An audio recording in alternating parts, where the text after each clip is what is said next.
Hello and welcome to the Local Music Revolution. On today's episode, we talk to Michael Williams in the second part of the two-part interview. Now, this episode contains a lot more of the musical information that I was originally trying to get a hold of because that's what I wanted to do. But in a funny turn of events near the end of this episode, we also come full circle and start talking about wrestling again. Why? How? You may be asking yourself. So much wrestling in the first one? Yeah, but hey, wrestling's awesome. So you'll have to figure out, see what's going on, and please enjoy yourself. Because I sure did. I know Michael was really happy at the end. Told me multiple times that it didn't feel like 2 hours. It only felt like 20 minutes. But that's the greatness of this podcast. So, without any further ado, the ex-singer of Dying Out Alone, the ex-singer of Sins of Sincerity, one of my longtime friends, this is Michael Williams. And this time we're talking about all of our music.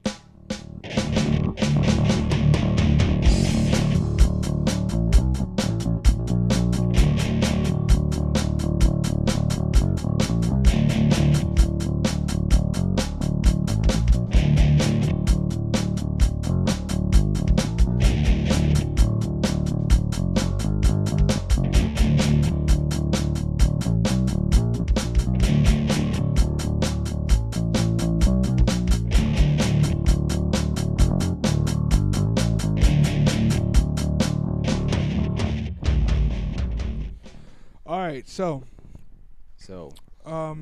where were we? Oh, the last portion of D.N.A. Yes. There were songs that came out of that, The Falling of Me and a couple others, but Was nothing. D.N.A. Untitled 248B or was that S.O.S? That was D.N.A. was Untitled, and that came out before Junior, before Nickelback, before Eric and all of them. So Eric. yeah. I forgot. Wow. Yeah. I actually, there are songs from our catalog as a whole that I would really like to be able to redo, get them recorded somehow. Whether it's cleaning up some old recorded guitar tracks from Kenny because he's not around here anymore. I have all of the masters for what would have been the album. But some of the lyrics, I believe there's one of the newer ones that we had where you're just going off and cussing through most of it. Oh, is that the one where I had Tourette's? Yeah. Yeah. And it's funny in the context if you know what's going on. Yeah. But if not, it's just a bunch of cussing. Yeah. Right. And I don't even remember the lyrics. I don't even know if that's on time. I don't know any of that, but I have them. I think that was we need a new song. Let's just, throw shit together and make it fun. So I was doing high pitched, noises and. Yeah, and that was back when we had one microphone, and I believe it was hanging inside of the door, recording me and Kenny as a whole. Right. And I think you were trying to yell away from it so it didn't pick you up too much. Hey, we tried. I was interviewing a band last night, and they recorded their demo on an iPhone, right? And I was like, dude, I understand that because we recorded on a tape machine, like a tape interviewer thing. Todd in the Book of Pure Evil. Yeah, I know that shouldn't have went off. But I was like, we have one of those tape recorder, the old cop, where were you last night? Where you machines. have to press record and play at the same time. Yeah, and it was like $10 at Walmart. And we had to put it in a backpack so it didn't come out all muffled and garbage sounding. Yeah, Oh, and man. the computer mic from the computer to the TV to record the audio, and the microphone inside the door. Inside the door, yes. Yeah, inside the door. Yes. So things sounded but didn't like overpower it. But you do have the masters. I have the masters for the demo that we recorded with Mr. Luther. Mr. Luthor. Yeah. Mr. Way Luthor. back. Yeah. Mr. Luthor. He's Luthor now, as in the villain. Because he didn't put together our demo. I don't know. He's Leprechaun, so. That's right. That's right. So he was evil to begin with. But yeah, dude, I have those. We caught him and didn't get our gold. What's up with that? I have all those, and I have all of the S.O.S. demos. There was a song on the S.O.S. demo that did not get put onto the demo. Which was? I don't remember. There were 6 songs instead of 5, and the S.O.S. demo only had 5. What? Yes. I wonder what the 6th song was. I know. I don't remember the name of it, but I was like, oh, we got ripped off. Yeah, and then I realized. I say like, we try to, buff them out. I actually got bored when I first built the studio. Uh-huh. And it was right after I got my bass, and I was like, you know what? I'm going to try putting bass to suffer. So I actually went in and I put bass to suffer. Nice. Like, I don't even know if it's like the right notes that he was playing, uh-huh. but it was what I heard. Right. And I was like, yeah, this nice. is working. I don't even know if the tuning was right. I was in drop D. I don't know if he was. I think that's all he played in. Really? Yeah. I think that's all he played was D standard. He would not let anybody drop it in full D or in C or anything else. It was always just his one tuning. That was it. Well, good for him. But he made all those different songs and sounds with that one tuning. Yeah, there was some great songs in there. Yeah. I mean, what drove me to write the way I did back then was not only what I wrote about, but how you guys played the songs.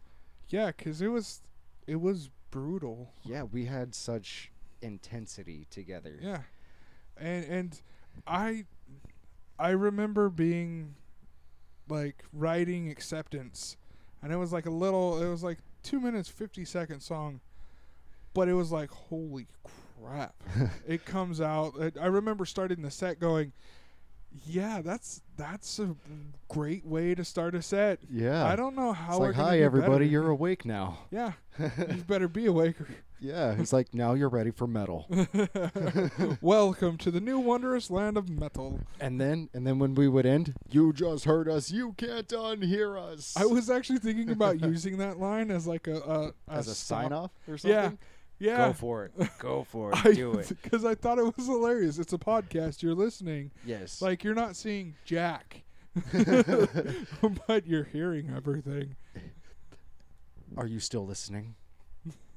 Good. All right. Because we're still here.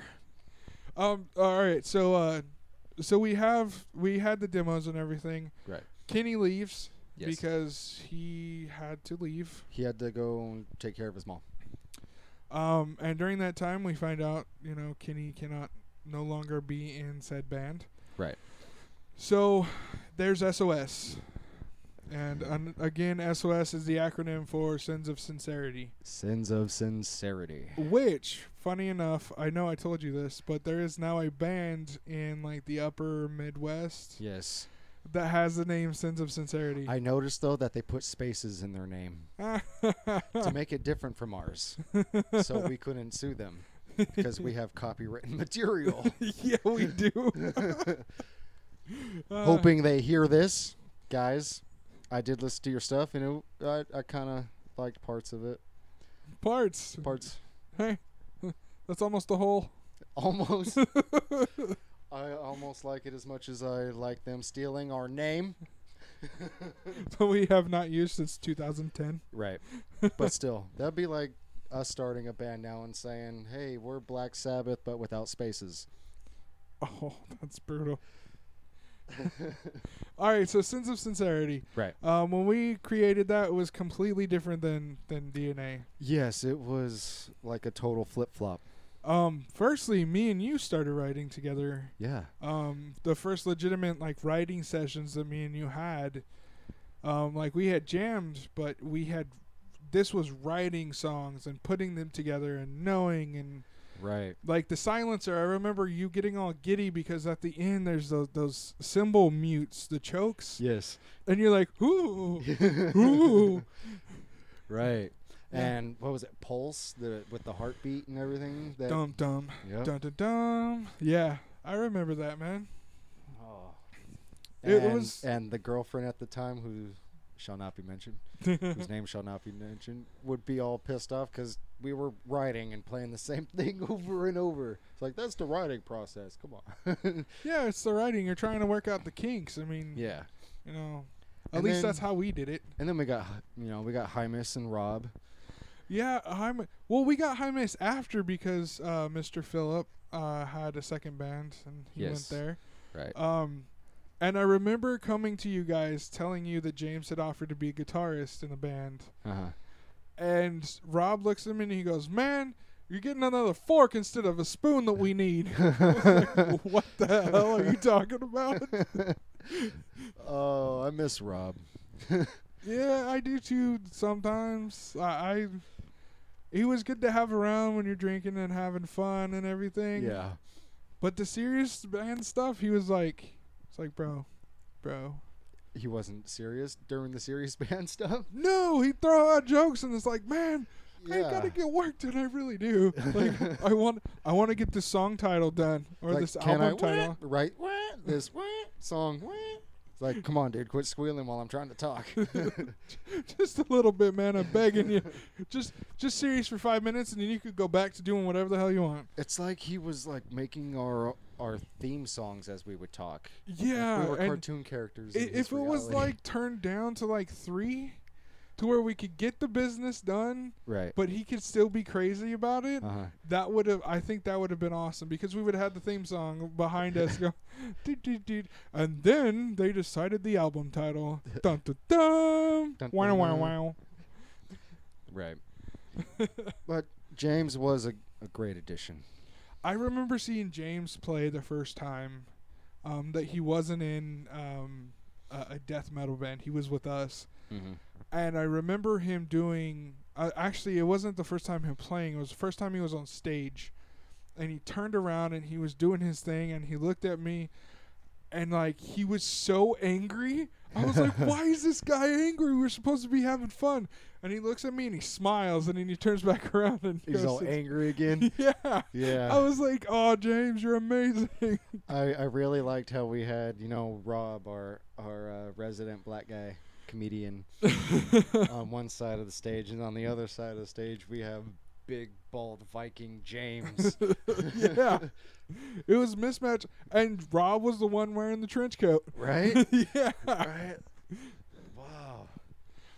But it was great. That front line we had, which is everything that you would want, I thought, was right there. And then you had, of course, the foundation, the drums. well, thank you. Hats off to you. Yeah, I remember every show that we played. It was just so much fun. Phil sitting down in the chair for one whole show, a day after he got hit by a truck on his motorcycle? Yeah, dude, he was a trooper, man. Yes. I remember that He was in so much pain. He was, but he still had his bass and he was still rocking the hell out of it. Yeah. It was insanity. And then fast forward like a year later, I was playing with a broken foot. That's right. At the tattoo launch or the tattoo shop. Yeah. And everybody's like, that was great. It was like, you don't understand how much that hurt, guy. It could be great to you, but it was pain. I forgot about that show. We actually had a decent crowd there. Yeah. Yeah, that was the first time.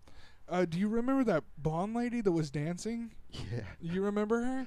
Yeah, I remember her dancing. She's a staple in like Teleri Visalia music now. Really? Yeah, she'll go to any show that she can and she'll like rock out with everybody. Oh. Yeah, dude. Nice. Yeah. And I'm like, I saw her 5-6 years ago the first time. That's a long time, man. Who would have known we would have been a part of that staple? Yeah.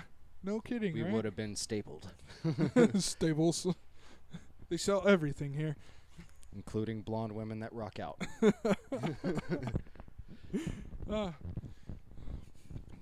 So yeah, so Sins of Sincerity, through all that, we did great things through both bands. Yes. At least, every goal I ever had, I hit with fucking stars. Man. I'm still, like, to this day, I still get, chills kind of thinking of that show we did at the Babylon Club. Yeah. And they broadcast it over, the radio to all those people. Yeah. And then the interview afterwards, and all those people are still listening to us. Yeah, and we helped break that record. Yeah. I think we doubled that record for that radio station. Yeah. That was amazing. It was, and that was an S.O.S. That was after everything. Right. And we had ended that show with our cover of Three Little Pigs. Yeah, I tell people that. I that's one of my favorite moments on stage was playing that song. Yeah. But I don't like playing covers. I only practice covers when I'm trying to warm up or something like that. But as a band, I really like having originals. But that cover just made that night so much better. It did. And I love the fact that we have photographic proof of it. Yeah, like, with everybody. Yeah. Everybody else that played there that night on stage. Well, I think everybody else. Yeah. At least the people that were still there. I mean, the photographs that became of all of us being on stage, to me, they look pretty epic. There was one that just made me so happy, and it was during the middle section where it drops out and the Rambo guy has the gun, and I'm on the snare doing the roll. Uh-huh. Well, the picture shows you like doing the whole gun holding pose. Yeah. And I'm like, this is the greatest picture of this band that will ever be. There's no picture that can top this. We're the only ones in sync with the song, and everybody else is just jamming out and having fun on stage. Because everybody else was drunk. Yeah, that's right. What was the name of that guy that tried like singing into my mic with me? I don't know. I believe he was with the band Gristle, though. Oh, yeah. Something like that. That was weird. His face was really close to my face. He started punching my cymbal, and I remember thinking, okay, this guy's really drunk. Yeah. He's having a good time. Don't try to kill him when the song stops. Don't throw your stick at his face. Like, don't do that. There's no blood on the stage. How many times did I get a stick in the face? There were a couple. A couple times. Yeah, couple times. I think one was an accident. Most of them were accidents. There were like 3 times where I was just like, hey, I'm trying to get your attention, but yeah. And the hey, quit hitting my cymbals during our set. You're knocking them off balance. just please don't break my cymbal stands. Those things aren't cheap. Right, I was pretty rough on stage. Yeah. But your cage held you. Yes. Yeah. I know. That I saw that back. look in your eye, and I was like, yeah. It's still down there, by the way. Is it? Yeah. Amazing. I know the owner of the place now. What is it now? It's nothing. It used to be, it went through 2 tattoo shops, and then now the Clubhouse Underground is vacant. Huh. Yeah. But I know the owner. Who's the owner? You know the tax place next to it? Yes. The owner of that place is the owner of the Clubhouse Underground. Really? Yes, sir. And that basement will forever be the Clubhouse Underground. Yes. I don't care what anybody says. Right? Yeah. I will not know of what they are talking about unless they mention it as the Clubhouse Underground. Yeah. Yeah. Man, you remember rolling out the said carpet? I After remember all the sweeping and sweeping and sweeping. I remember that first show that I remember sound checking, and I don't know why we sound checked, because we only had 1 amp and drums and your PA. I don't remember that. Because it was the professional thing to do. Yeah, we feigned professionalism. But I remember going up and to the street, and I was like, I'm going to have a cigarette. And I was like, wait, I have to blow my nose, and just black gunk comes out. Right? Yeah. And I was like that for 3 days afterwards. I think my teeth were brown after, performing. Oh, dude. It was so bad. all the dust So flying bad. around. And video. The video from that place, it looks like, billions of ghosts flying around Yeah. because it of how much does. dust.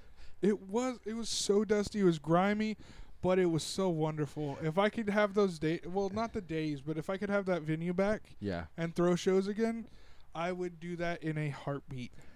I don't, but it's not possible anymore, is it, right? Because they did set like a limit to how many people can be down there. I think the fire marshal was like, one person could be down in this basement at a time. Yeah, with one person looking down at them. Judgingly, because that's the only way to do it. Right? Yeah, I think it's almost impossible to throw shows down there now. But see, that's the whole thing about the underground. We But were doing it underground to begin with, like serious underground with no permits or notice. Yeah, that was the best part of the whole deal, was the fact that it was underground. Right.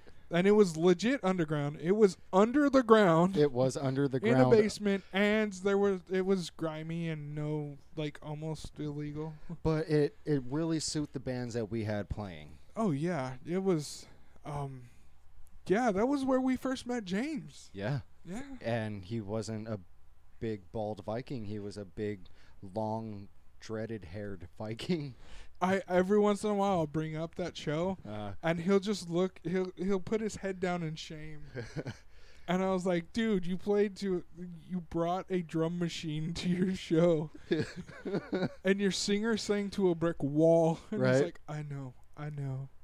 James was the best part of that show. Yeah, because his hair went everywhere. Right. Yeah. It was He was like a the Brian Fair for the that's Valley. exactly what I was going for. That was pretty cool. To this day, I still kind of, reference that singer. Oh, really? Yeah. How do you reference him now? As like when I'm talking about bad vocalists on stage, bad stage presence. I gotcha. It's like, don't do like that one guy that was in, the band at the clubhouse where he just sang to the wall in one spot like he was in trouble. He was in timeout or something. I think James might have been mad at him. Put him in timeout and said, "You can only sing to the wall. No attention for you." Damn you. The clubhouse was really fun. It was, man. I miss it. I truly miss it. It was amazing. I mean, a show every week with different revolving bands. Yeah, and I remember finding out that Low Crawl and S.O.S had agreed to do a show with us. No, they asked to do a show with us. Yes, they asked us. Yeah. And I was like, oh my God, that's the biggest show I've ever done. And I was nervous, like all the way up until show day. Right. And I was like, this is the greatest thing I've ever seen. Like, I'm on the bill with these guys. I think we owned it, dude. Yeah, we came into our own, and that was when Kyle came back in. Mr. Bubbles? Yeah, Mr. Bubbles. He was playing bass for us, so we had the entire band, the entire set, and everything worked. And we had played upstairs that night, right? Yeah, because downstairs had just been deemed unlawful. Right. Was that the last show that we ever did there? I think that was. I think if not, there may have been one more, but there was. I think there might have been a farewell. That was one of those dying ember shows. Yeah. That got great response. No, we did have more shows after that, because remember Clubhouse Mom?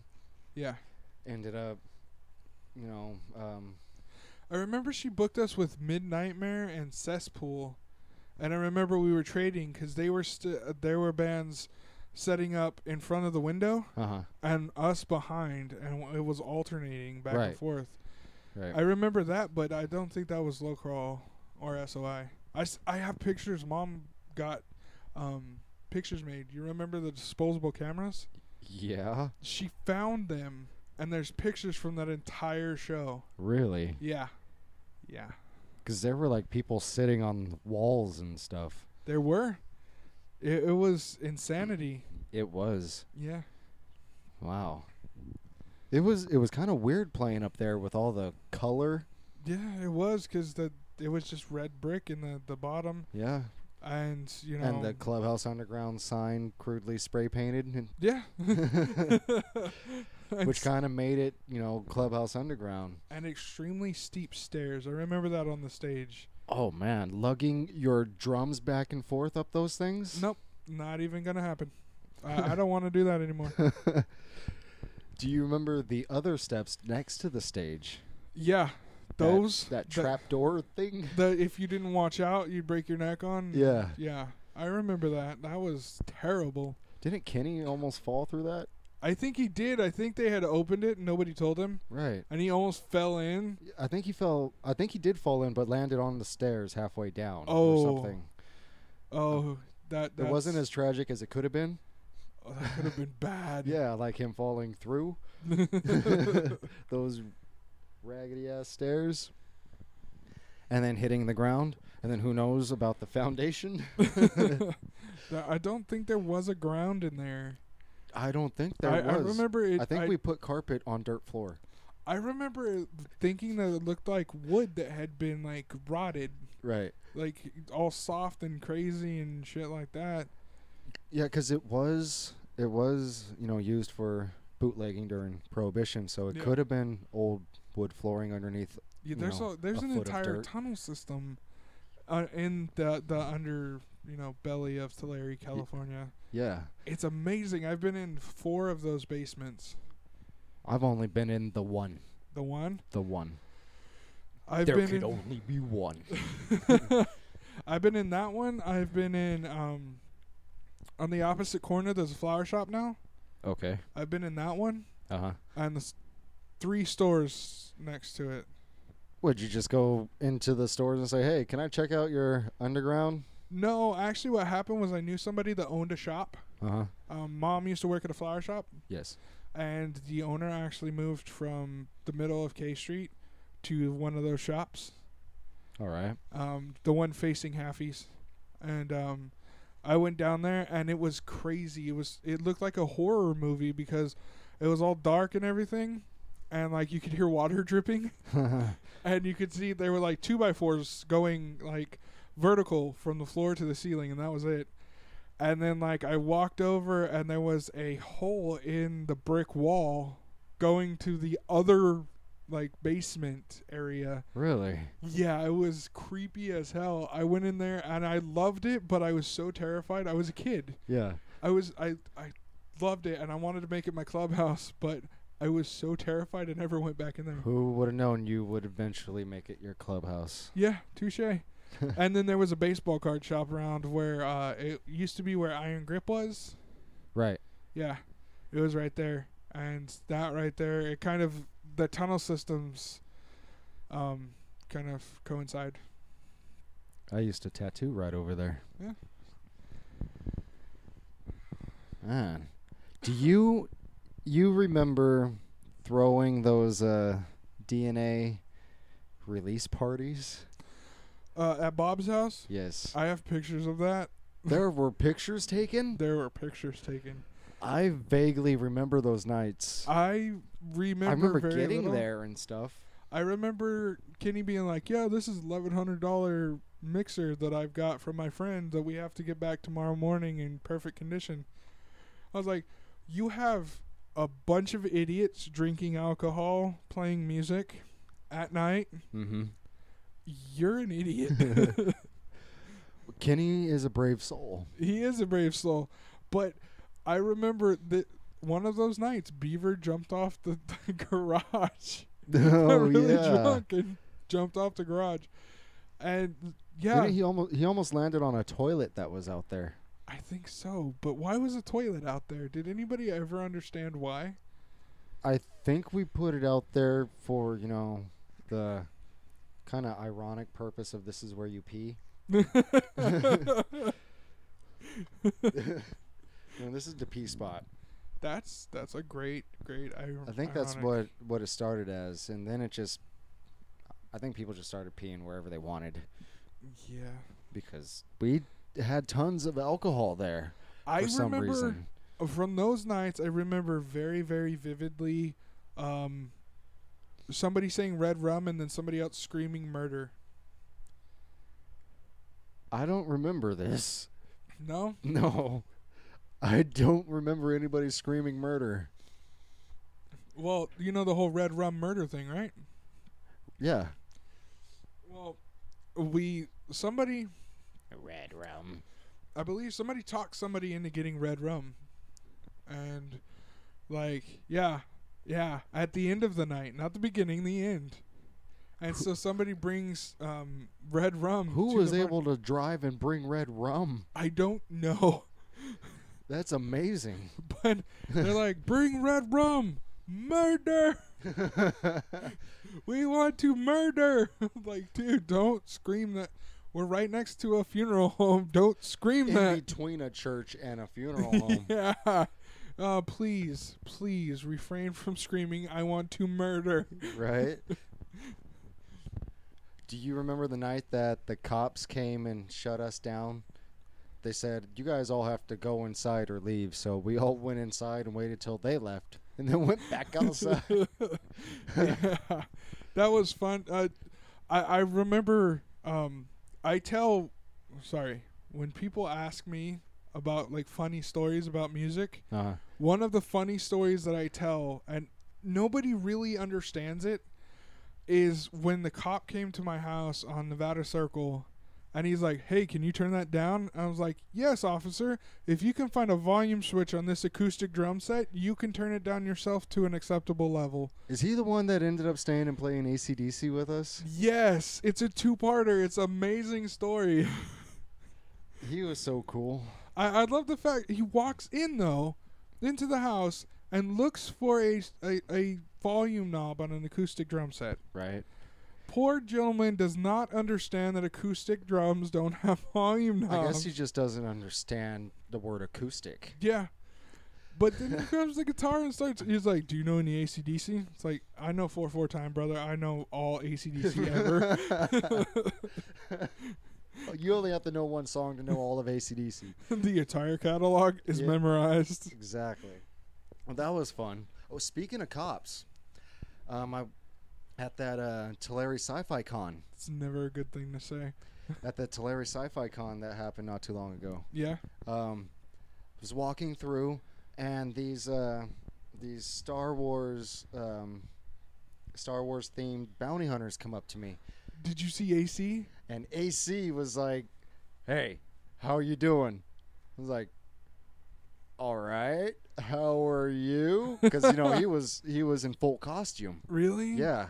That's he was in awesome. full costume with another trooper or bounty hunter right next to him. Their little club that they have. And he's like, it's been a long time.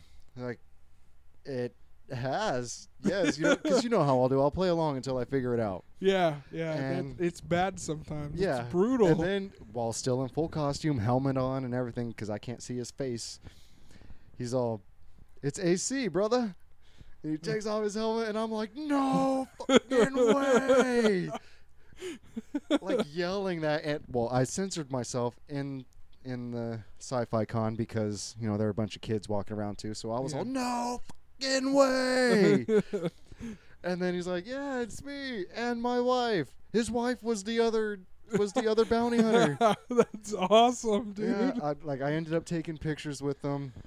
They had some nice costumes. Did you see them there? No, I didn't. I got there late to where everybody was closing down. Oh, yeah? Yeah, we had to wait. I believe Maria was getting off or something like that. Oh. And, yeah, we got there, though. I met some people, for the podcast and all that.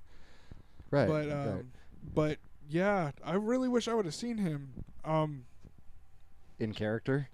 Yeah. Okay, so people not understanding why the story is relevant need to understand. It goes back to the whole wrestling deal. That's right. All the way back to wrestling, the beginning of this podcast. Yeah.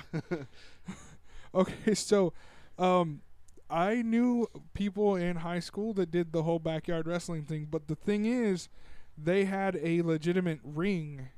Right. And a good ring. And so I started practicing with them, and I was having a blast with them and everything. And you gotta let everybody else understand too that this wasn't backyard wrestling, tables and chairs and light bulbs and stuff being broken on people. No, that was ridiculous. Yeah, this was backyard wrestling because it was a ring in somebody's backyard. Well, they did use thumbtacks in their final battle thing, but that's not fluorescent bulbs being jabbed into people and or the weed whacker on the stomach. Yeah, stuff. Yeah, that kind of stuff.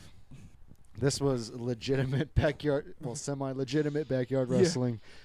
But I somehow talked Mr. Williams here into doing the commentary and like being the ring announcer and doing the bell and announcing winners and things like that. And AC, who was the owner of the ring and promoter and main bad guy, got one of his friends to use an ambulance. Yes, he got him to bring an ambulance to Live Oak Park. Yeah. And take one of the wrestlers. Yeah. Come pick him up from injury. But he was so tough, he didn't need an ambulance, and he ran all the way back to the ring. He defeated everyone. Oh, and Joseph. Yeah, Joe. Tenacious. Yeah, Tenacious. Yeah, jumping off of the awning thing. Yeah, and they didn't tell anybody about that. It was the three of them that knew about that. Yeah. So I remember Maria coming back. We also somehow talked my wife, who was my girlfriend at the time, to be referee. So it was like all family enclosed and everything. But they didn't tell her that he was going to jump off of a balcony onto the ring. And so she was right there trying to count, and he did the spot and almost smashed my wife. You would have had a smaller wife. Yeah, I would have had a pancake. She would have been like pocket size from how far he fell. But yeah, man, that's great. I remember I got pulled over one time and I was talking to the cop after he given me the ticket. I was like, hey, AC? And he's like, yeah, I know him. I was like, hey, tell him that I said hello, and tell him whenever he needs me to hit him in a chair with a chair again, that I'd be more than appreciative. And he looks at me and he goes, are you serious? And I was like, yeah, I hit a cop in the head with a steel chair. And he goes, oh, because he does the wrestling thing. I was like, yeah, you got to slap a cop around for a bit. Yeah, that was fun. But when he chopped you, oh my goodness. Yeah, man. I could hear those without what are they? Those ring mics that they have in the ring professional? mics. Yeah. There was no stomping on the ring or anything. That was full like Big Show slaps, and they freaking hurt. My goodness. Like there was some gnarly stuff going on there. Yeah. Like pulling the thumbtacks out of his head. Oh, that was interesting. That was. I got to pull one out, which was kind of fun. I would have refrained from doing that. But yeah, but you know me, I'm going to be like, I'm going to try that. But the two shows that I did was fun. The only reason I quit doing that as the Leviathan. Yeah. I stole from Batista because who's going to, put two and two together that Batista and, I have the same name in the ring. Well, now everybody that listens. Yeah. Yeah. Or all of those extremely hardcore Batista fans. That's not okay. But all of them are listening right now. Are you uncomfortable? I'm very uncomfortable. But the reason I stopped is because they were trying to get me to do catch AC from. He was on the top rope, jumping to the outside of the ring, right? And that's like 10 feet in the air, and he was coming down on me. And one time I almost broke my wrist. Trying to catch his splash. And was it a splash he was doing, or it was like a cross body. Okay. And I was like, I finished that practice and everything, and like I was my wrist was sore. I was like, I can't do this. Drums are what I do. Yeah. Wrestling's fun, and that I think was I remember great that time period too, because your wrist was hurting during practice. Yeah, I could barely hit the drum, and you were like, wrapped up and stuff. Yeah. And you were like, what'd you do? I was like, wrestling. And me being Mr. Band Mom, you need to calm down. Don't do that anymore. Oh, don't worry. I already decided it. It's weird. I'd be telling you guys, don't do this, don't do that, but let's go do all this illegal stuff, like getting you to tackle giant inflatable Santa. Yeah, God, that was a good time. Or switching people's Christmas decorations in their front yards. I would pay money to see what their reactions would have been going, that was in my yard. Why is it across the street? I could have sworn I paid for 2 of those. Right. Oh, man. Do you remember when we were in the middle of switching those decorations and I guess somebody had called the cops because we see 2 cop cars. So we start booking it and we just drop those spiral Christmas tree light things in the middle of the road and we're like, fuck it, let's go. I remember you and Kenny booking it and I'm just sitting there across the street going, this is going to be bad. Yeah. So I try to walk around the block as slowly and as guilty as I can. And it's like 2 a.m. I would have been completely okay with you going, they went that way. Because I'm pretty sure I was gone. No, you guys, when I got home, you were hiding behind the couch in the back of the garage. Right? I was gone. I didn't see him. They went that way, sir. You could have pointed towards, like, Pleasant Park. They would have never found you. Nope. Slippery. I would have just went and hid in the spot. The spot. Oh, kids are using that now. What, the spot? Yeah. Are they saying it, the spot? No. Oh, but they're using it as what? As a spot? A place to sit. A place to sit like we sat? Yeah, now the entirety of that back half of Pleasant Park, it's all lined by houses now. Oh, so it's all fenced off so people feel that they're hidden away? Yeah. Oh. When we did it with a field behind us. Yeah.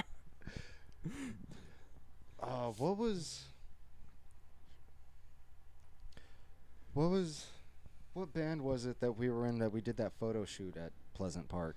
That was the beginning of Sins of Sincerity. Oh yeah, that's right. Because Rob and Phil were there. Yeah, and okay, so that brings to another great story that needs to be told. Okay, so do you remember sending the photos off to Necro's friend? Do you remember that? No. Okay, so our buddy Necro calls me and he's like, hey, I have a graphic designer friend that would love to be able to get her hands on your pictures and make them great. Okay.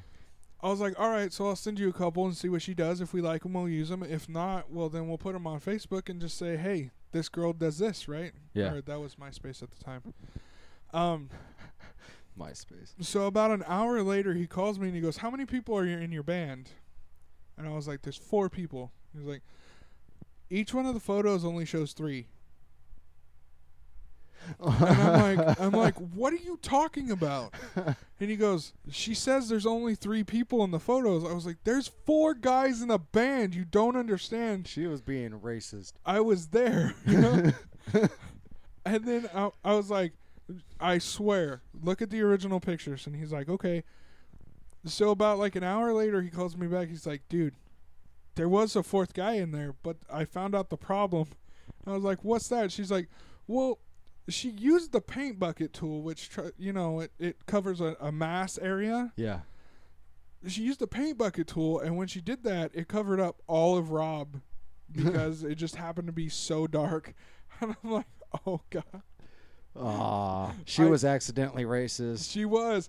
And I told Rob, and he's like, man, you guys suck. I was like, I know, man, I know. He was the one that, made fun of himself because he's an ultra nerdy white guy trapped in a black guy's body.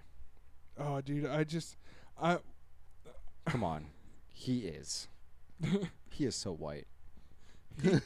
He's whiter than most white guys, yes. He's the only guy I know personally that can, correct me about the universe.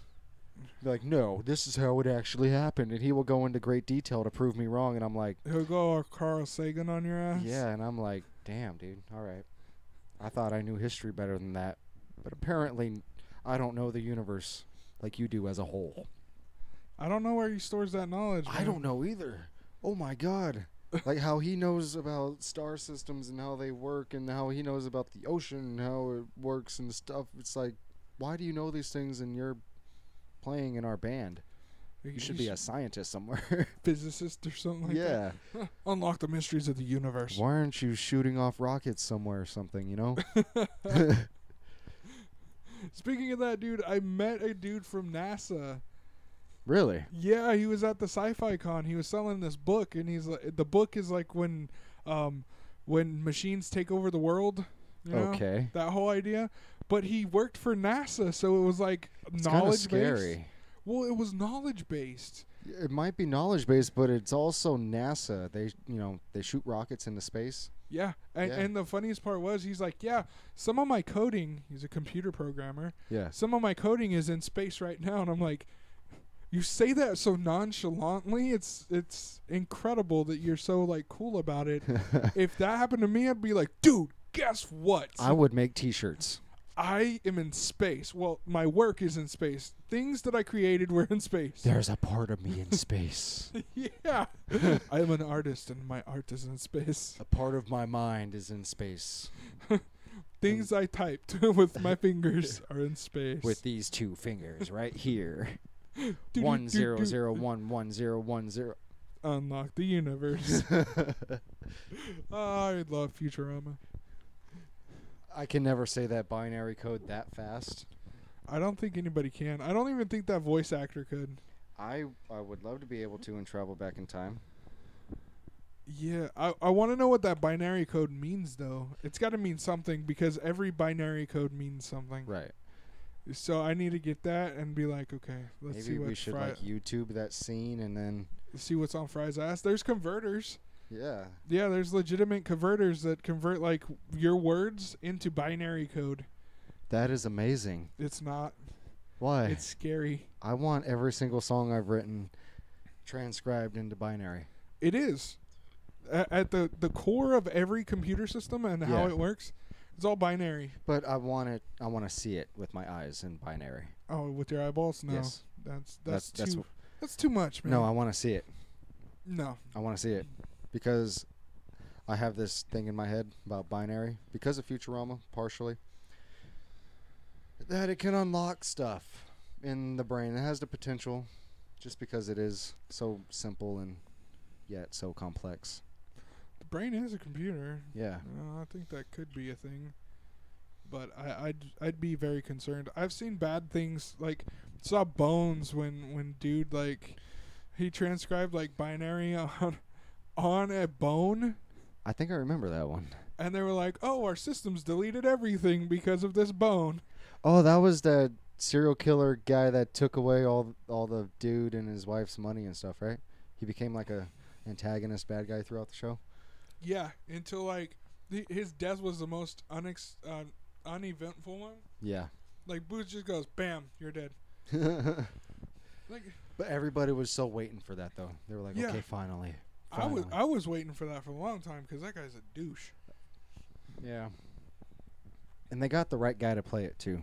That guy seems to always play, that kind of douchey guy in everything. Although I do think the guy that played Spock in the new Star Trek, yes, and that played Sylar in Heroes, and various parts in American Horror Story, I think he could actually do a very, very good serial killer. Yeah. Because by the end of Heroes, I loved Sylar. He was one of my favorite characters. He was great. Like, Hiro Nakamura had nothing on Sylar. The only thing Hiro had was his funny little quips and kind of being, he was just Japanese. I wish they would have taken Hiro and actually made him into the ninja hero that comes from the future. From the future with his trench coat and hair pulled back into a ponytail. And that little soul patch tough thing. That was amazing. Why didn't they make him like that instead of Hiro from the future? What was it? Something. I don't remember now. But Hayden. What's her name? Hayden Panera. Oh. Save the cheerleader, save the world. Yes. Dude, Man, she was epic. Like when they first showed, her self-made videos of her trying to destroy her herself. falling? Yeah. Yeah. And stuff like that, and her just cracking herself back in place. I was like, I'm so watching this from now on until I can't watch it anymore. I'm sad that it went. They're supposed to be putting together a new show based around Heroes. Really? Yeah, they were supposed to last year or something, and the announcement came out. Huh. I really hope they do. I really do. And I really hope, they bring back, people from Heroes. There was a decent cast in that show. I mean, the guy that played, what's his HRG? Who's HRG? The horned-rimmed glasses guy. Oh, yeah, him? Yeah. That dude? Yeah. That dude was methodical. He was so complex as a character. Yeah. But like, it he just was seems evil, so, but it seems good. so simple. Like every episode, you're like, I think I know this guy now. And then towards the end, you're like, nope, I don't know him at all. Damn, what are you episodes? doing? What are you doing, guy? Quit doing that. Everything seems to be falling in place, and then for some reason, something is making everything chaotic again because of something you said or did in the past or doing right now. Yeah, it was. I loved that because it showed the chaos theory in a very, very natural way. You're right. I didn't think of it like that. Yeah, it's always, that's why I like the Jurassic Park movies and the book and everything. Cause what is it? Jurassic World? Yeah. Coming out? Yeah, with Chris Pratt and his herd of... Who? Chris Pratt. Oh. Yeah. Who? Chris Pratt. Star-Lord from Guardians of the Galaxy. Andy Dwyer from Parks and Rec. I still have not seen Guardians of the Galaxy. Have you seen Parks and Rec? No. No? No. He's married to Anna Faris. See the guy with the mustache? He's got like a neck beard. Got a neck beard? Yeah. Oh. Okay, so he's one of those guys that's sarcastic funny or innocent funny, depending on, what angle he's gonna take. Yeah. And like Star-Lord, he's sarcastic funny. It's really, really awesome. But like in Parks and Rec, if you watch that, he's this innocent kind of funny. Is he a main character? He's one of the main characters. Oh, so he's not like a main, lead male. No, there's like, I think there's like 10 or 12 characters on that show. Oh my god, that's a lot of characters to. But they're all like, I love that show because it's so complex with all of them. And it's so funny, and they're all funny in different ways. It's not the same way every character. To me, it kind of seems like a different version of The Office. The way that's what I told Maria when I first saw it. And I was like, I don't want to see this. I don't want to deal with it. It's nothing. And then I saw one episode. I don't even remember what it was about. And I was like, I think I'll give it a shot. And then I watched it from beginning to end. Really? Yeah. And I was like, oh my goodness. There are parts that are so hilarious that I couldn't stop laughing. Like, it was that funny. And it's simple things that they do. Like, one of my favorite characters in that show is, his name's Ron. All right. Yeah, and he's got a mustache and he's really serious. And he's like, I like steak. Medium well. And old war movies. And I hate the government, but I work in the government because I want to see it burn. So he was, what's his name from The Office? The old guy. He's not like Creed. He was Creed. No, Creed ain't got nothing on this guy. Well, he might have been more dramatic or intense or whatever, but he's the Creed of the show, is he not?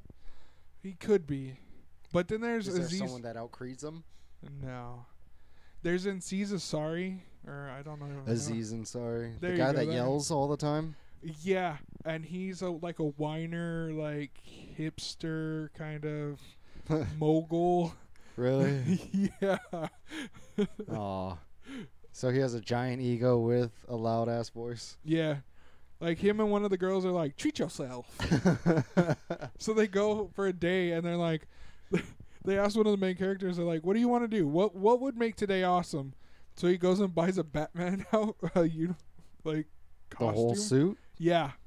Really? Yeah. And I need that kind of money. And he's like, this is what makes it awesome. I was like, yeah. Yeah. I know, bro. I know. I probably would not, come out of that suit. I wouldn't doubt that you wouldn't, man. I'd go to work in that thing. I might have to find a way to tuck the cape or something, but yeah. Wow, it's 2 hours now. Oh. Yeah. That went by pretty quick. Yeah. Oh, shit, it's 8. Oh. All right, well. It's getting kind of late. Yeah, we do have to wrap up. I got to get ready and get to bed because I have to work at 4 a.m. Alrighty. All right, man. Well, thank you for doing this. I don't know how I'm going to put this together, but it's going to go together. Oh, it's always a pleasure to reminisce. Yeah, it's been extremely fun and talking about wrestling and all that stuff. And, yeah. And all the other randomness that we tend to... We jumped around a lot. It felt like old times. I did like how we kind of, loop back through the beginning with the wrestling thing. Yeah. Yeah. It all makes sense now. Yeah. All goes back to wrestling. And, this will happen again eventually. Yeah, yeah. I don't doubt that at all because I know new music's coming out and I know me and you can talk music all day. All day.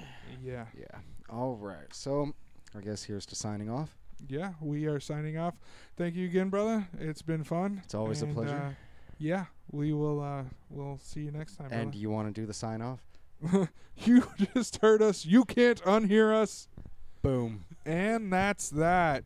The end of the interviews. You no longer have to hear us talking unless you want to hear the next episode, which is going to be pretty cool too. So stay tuned for that next week. Yeah, next week. No more of this day after day after day after day because I don't know how I did it, but I pulled it off. So yay me. It was really fun to go through all of the history that me and Michael have had together. But we didn't even get through all of the records that he sang on, especially the newer ones from my personal studio sessions. But that can be for another episode or 2 or 5 because there's so much we didn't hit. Maybe even we can talk about the rap beats I made for him so that he could do his rap thing over them. Yeah, that was a thing. Because I was in a writing rut and I needed to get out of it, so I wrote music that I had no idea how to write. Pretty fun. In any event, we are done with the stories for now. We will get back to interviewing bands and artists and people like that next week. Thank you very much for listening and all your support. I really hope that you feel like you know me a little bit better now. Remember to rate, comment, subscribe, and add The Local Music Revolution at thelocalmusicrevolution.wordpress.com and facebook.com/thelocalmusicrevolution. Also, I am on iTunes, and that is awesome. All you have to do is search The Local Music Revolution in the podcast portion of the iTunes store. You will find me. We will be there waiting for you to subscribe and download all the episodes so we can keep you company. Also, if you're a musician, an actor, a director, or an artist, or someone with similar talents, I would love to have you on the show and talk shop with you for a little while. Please email me at thelocalmusicrevolution@gmail.com and we'll start the process to get you on the show. Thank you again. I hope that you enjoyed this. I had a blast being interviewed and interviewing Michael. Maybe I'll do that again with one of my other musical people that I've been close to over the years. Until then, this is The Local Music Revolution. I am Ogre. You are awesome. Take care and be good, everyone.